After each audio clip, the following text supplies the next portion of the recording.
The US and Iran may be closing in on a 14-point memorandum to end the war. Possible provisions include a mutual reopening of the strait, the unfreezing of Iranian funds, and a moratorium on Iranian enrichment of uranium. And on the US side, there is a tension between what is morally and strategically correct and what is politically expedient. During active hostilities, there was a lot of discussion about how relatively inexpensive it was for Iran to launch drone and missile strikes compared to how expensive it was for the US to defend against them. Now that active fighting is paused, a ceasefire with a bilateral closure of the strait is much more expensive for Iran than it is for the US. US gas prices are up, north of $4, but remember, in historical real dollar terms, that's not that high. I recall gas prices above $4 almost 20 years ago before the fracking revolution brought prices down. Now, after almost 2 decades of inflation, we're just passing that mark again.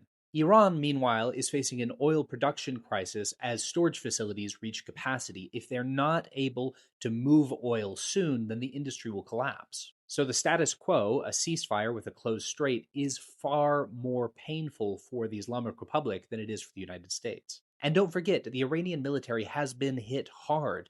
If they had the ability to put up a meaningful defense, they would likely be doing that instead of coming to the negotiating table now.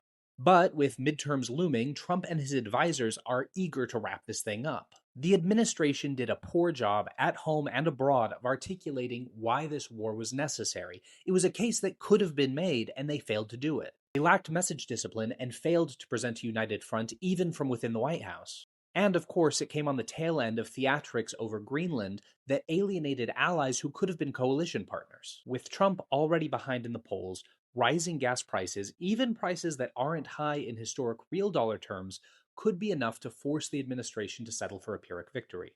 Without true regime change, the Islamic Republic is likely to rebuild lost munitions. Long term adherence to any nuclear terms reached are unlikely, and most importantly for Iranians, human rights abuses under the regime are likely to continue.